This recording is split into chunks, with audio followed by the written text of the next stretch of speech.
nice having sharp stuff. But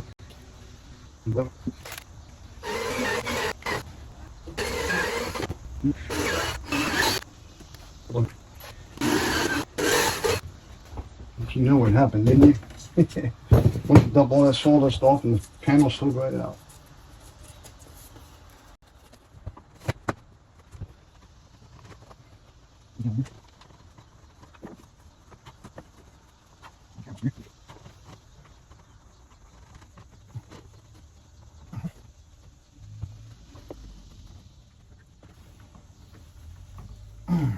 Yeah.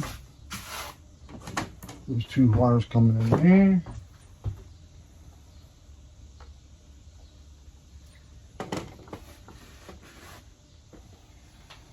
So now to mount this here,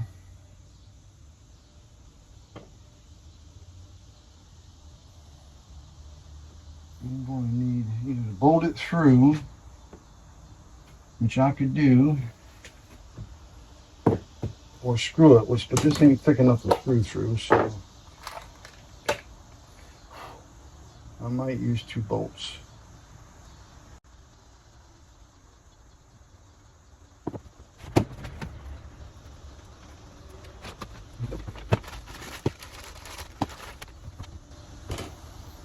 And 2 come in here, and 1 come out here.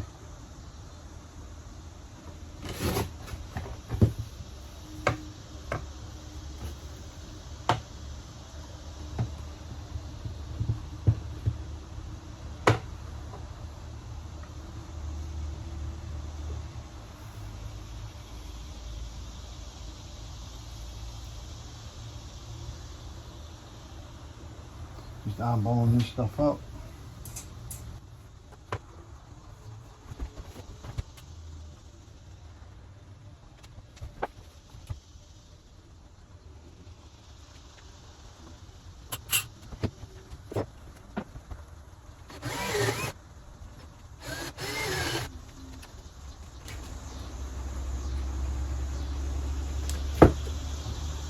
Definitely gonna need this big boy.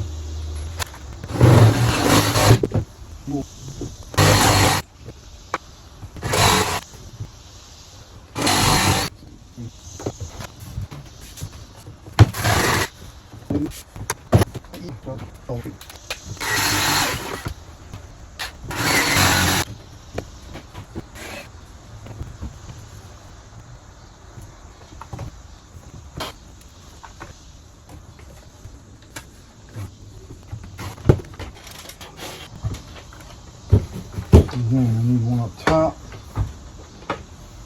the wires to come out, and the wire that comes out of here into the panel. And the panel is how much higher than this?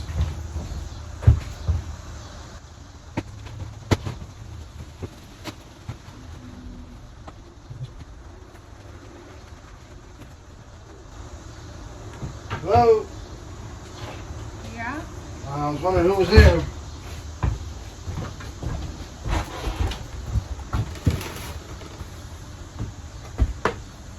I'm thinking. What's that? I was just wondering who was out there. Huh? I was wondering who was out there. Oh.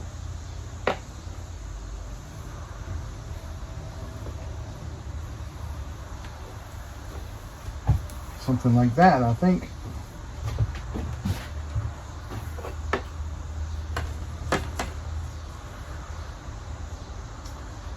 And 5/8.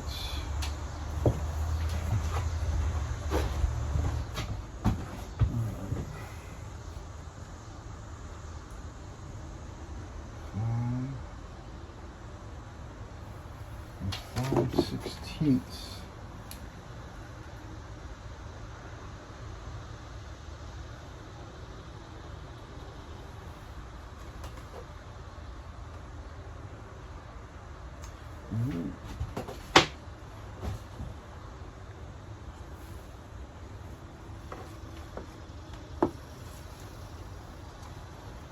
Thing is to make sure you're going to be below the top.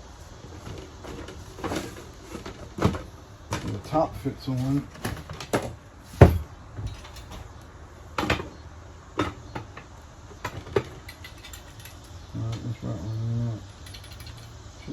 right there. So I'm gonna say it shouldn't be anything right on.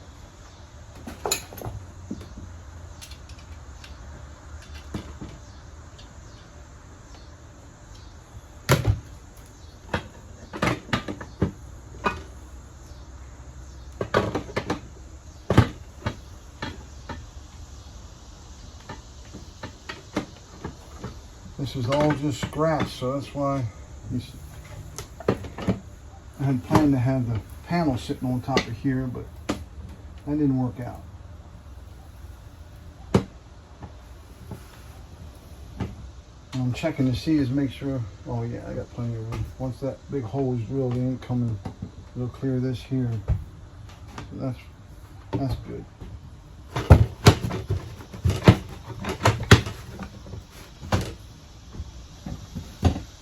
All right, I'll get that drilled.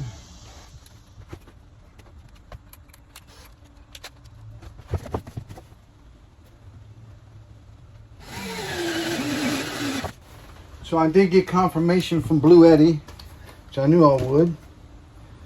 I can hook up the power converter from this distribution panel to the B300 battery and charge it that way. So I figured that, but I wanted to make sure.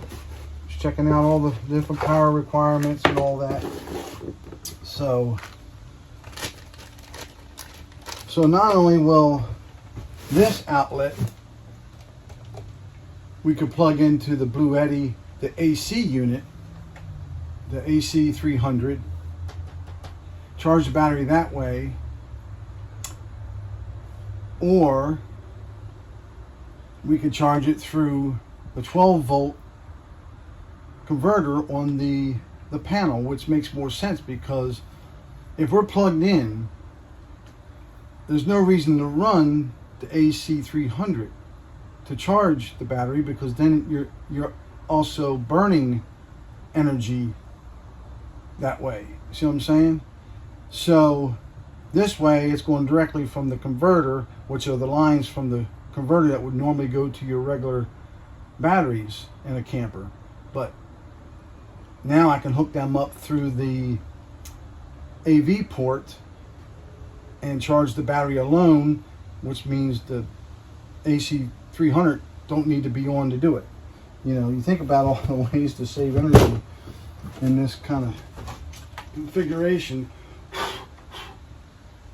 I don't know. So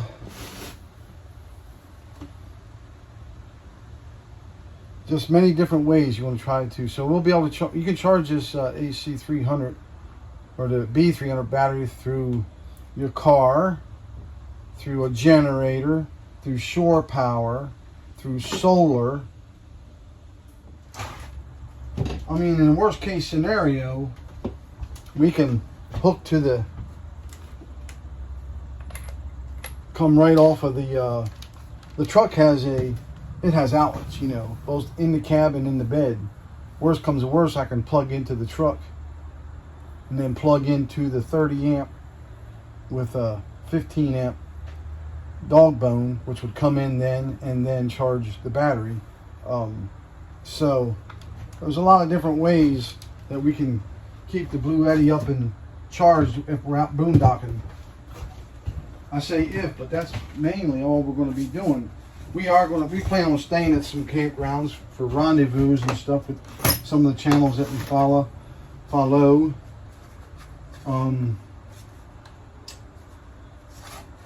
But mostly it's going to be boondocking.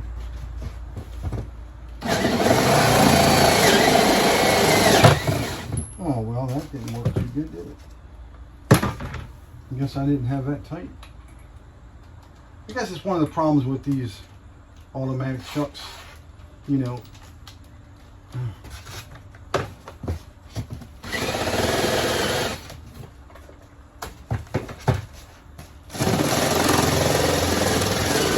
I just vacuumed all this stuff up in here.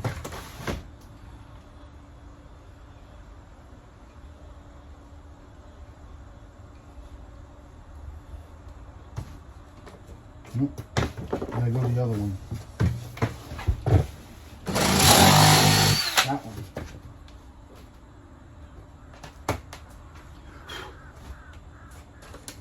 Wrong direction.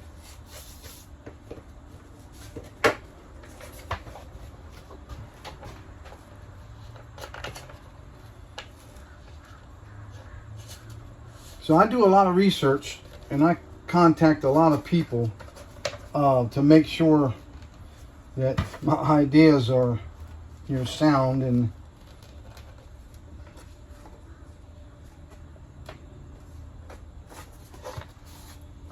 so, to recap, give you an inside view of this box. All right. Changeover switch, junction box. So I have two AC 12 gauge coming in here because I couldn't put the distribution panel in the way I wanted to do it. So, and in hindsight, I should have pulled more wire out.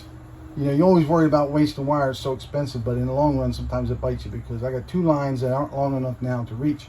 So I got to bring them in here. I'm going to combine them in here. And then they're going to come out of here and go into the breaker.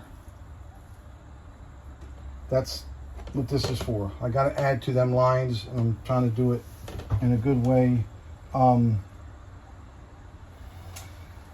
Which brings up another point I'm just thinking about. Well, yeah, I got the two lines coming in, but I still need two lines coming out of here. So I still need two more lands in here because that's two separate circuits. And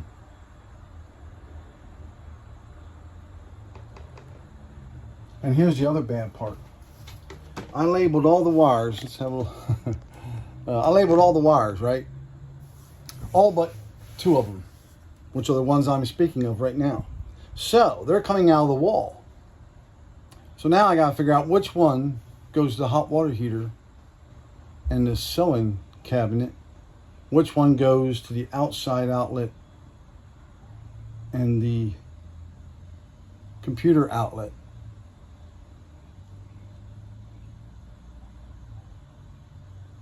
And the kitchen outlet. So, because the kitchen and the computer and the outside lights, outside outlets, all going to be, that's all in one run. That's the biggest run I got, 4 outlets.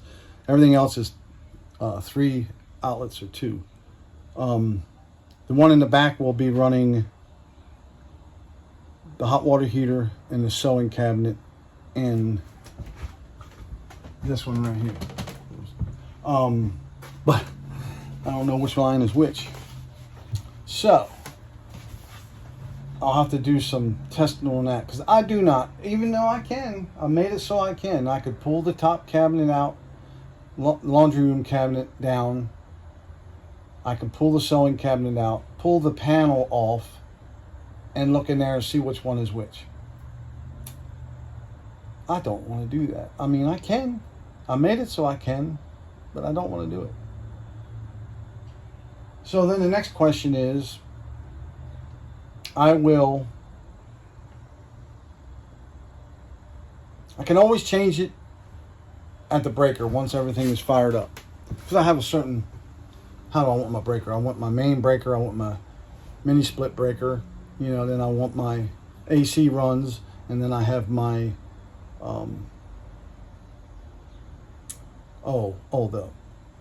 the power converter takes a breaker that's in the unit.